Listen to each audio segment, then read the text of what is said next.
Best photography settings. হ্যাঁ, best photography settings.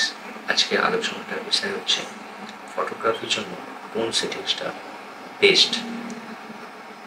আমার কাছে যে আমি আজকে যে সেটিংসটা নিয়ে আলোচনা করব, এই সেটিংসটা ইউজ করে আমি খুবই হেল্প পেয়েছি। তো আশা করি আজকে আমি সেই সেটিংসটা তোমাদের সাথে শেয়ার করবো। আশা করি তোমরাও হেল্প হবে সেটিংসটা ইউজ করে। এই সেটিংসটা ইউজ করে 100% বলবো না, প্রায় 90% প্রবলেম আমার সলিউশন হয়ে গেছে।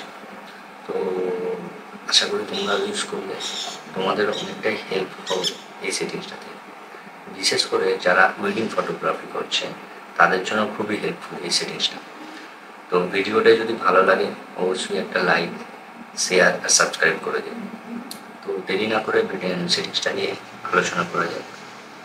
সেটিংসটা হচ্ছে এরকম যে আমরা যখন কোনো ওয়েডিংয়ে কিংবা বিয়ে বাড়িতে যাই, সেখানে অনেক জায়গায় ভ্যারাইটি টাইপ অফ লাইট থাকে।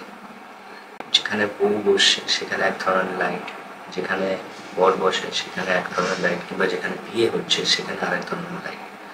তো আমাদের এই অনুযায়ী আমাদের সেটিংসটা করে রাখতে হবে যে একটা সেটিংসে আমরা যে কোনো জায়গায় ভালোভাবে ফটোগ্রাফিটা করতে পারি। তো ফটোগ্রাফি যদি আমাদের সেটিংসে যদি না আমাদের মাথা ঘামাতে হয়, তাহলে আমরা ফটোগ্রাফিটাতে ভালোভাবে মন দিয়ে ছবিটা তুলতে পারবো, কিংবা কম্পোজিশন ভালোভাবে করতে পারবো, কিংবা পোজটা নিয়ে ভাবতে পারবো।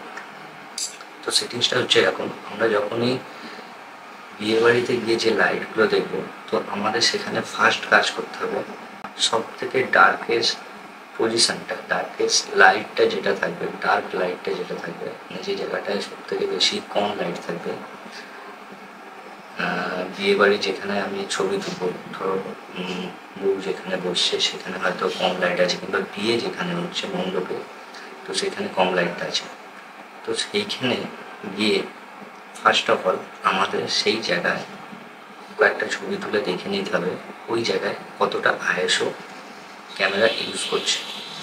তো ম্যাক্সিমাম যে আইএসওটা আমি ইউজ করবে সেই আইএসওটাকে মেজার করতে হবে। ধরে নাও 800 আইএসও সেই জায়গাটাতে লাগছে ছবিটা পারফেক্ট তোলার জন্য। এবারে ওই জায়গায় আর একটা সেটিংস যেটা করতে হবে, অ্যাপারচার আমরা ইউজ করে থাকি যখন আমরা পোর্ট্রেট ছবি ইউজ করি, তো তখন আমরা অ্যাপারচার কমিয়ে দিই 2.8, 1.8 এরকম ইউজ করে থাকি। এবার যখন গ্রুপ ছবি ইউজ করি 5, 4, 5 এরকম অ্যাপারচার ইউজ করে থাকি। তো আমাকে বুঝে নিতে হবে যে আমি গ্রুপ ছবির ক্ষেত্রে কতটা অ্যাপারচার ইউজ করবো। অ্যাপারচার আমি ইউজ করবো f5 ধরে নিলাম। তো আমায় ওই ডার্ক পজিশানে, যেখানে ডার্ক সব থেকে লাইট কম যেখানেতে, সেইখানেতে আমি f5 ইউজ করে ওখানেতে আইএসওটা কতটা লাগছে সেটা আমাকে বুঝে নিতে হবে। তো ধরো সেই জায়গাতে যখন আমি f5 ইউজ করছি অ্যাপারচার, সাপোজ ধরো 1000 আইএসও ইউজ করছি, ক্যামেরা লাগছে 1000 আইএসও। তো ওই 1000 আইএসওটা তখন আমরা সেট করে নিলাম, আর অ্যাপারচার থাকছে f5। এবারে শাটার স্পিড 125 কি 160-এর মধ্যে আমি একটা রেখে নিলাম। তো পুরো বিয়ে বাড়ি বলো এতে ওই শাটার স্পিড 160 কিংবা 125 হয়ে গেলে এনাফ, যে কোনো মোটামুটি ছবি চলে আসবে।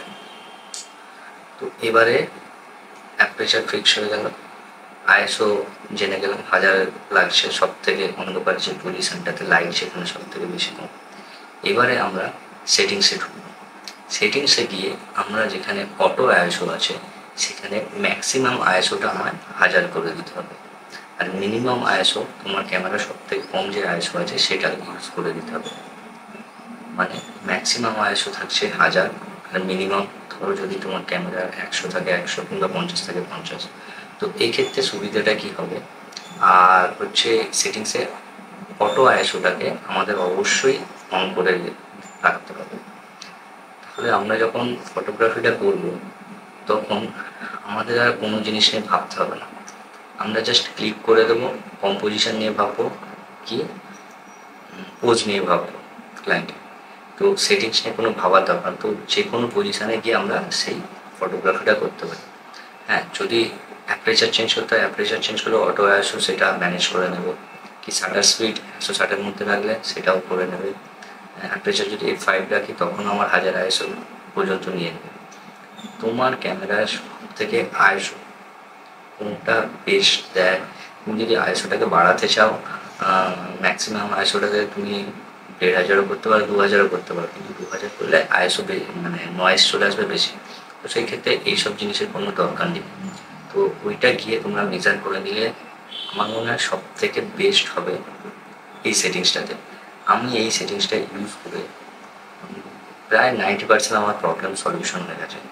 হ্যাঁ, একটু নয়েজ আসে, তো সেই নয়েজটাকে আমরা ইজিলি ফটোশপে ফেলে রিকভার করে নিতে পারি, আর এতটা প্রবলেম হয় না। কিন্তু সেটিংসের চক্করে আমরা যদি মেন পোজ কিংবা মেন মুহূর্তগুলো আমরা মিস করে ফেলি, তো আশা করি সেটা আরও বাজে হবে। সামান্য নয়েজ কনসিডার করে নেওয়া যাবে, কিন্তু যদি কোনো মুহূর্ত যদি আমরা মিস করে নিই, সেই মুহূর্তটা আর ফিরে পাবো না। তো সেক্ষেত্রে ক্লায়েন্টেরও একটা খারাপ লাগবে। তো সেটিংসটা ইউজ করে দেখো, আশা করি তোমাদের খুবই ভালো লাগবে। নেক্সট ভিডিওতে আমি আরও এরকম কিছু টিপস কিংবা ট্রিক্স নিয়ে তোমাদের সাথে আলোচনা করব। যদি ভিডিওটা ভালো লাগে অবশ্যই একটা লাইক, শেয়ার অ্যান্ড সাবস্ক্রাইব করে দেবে।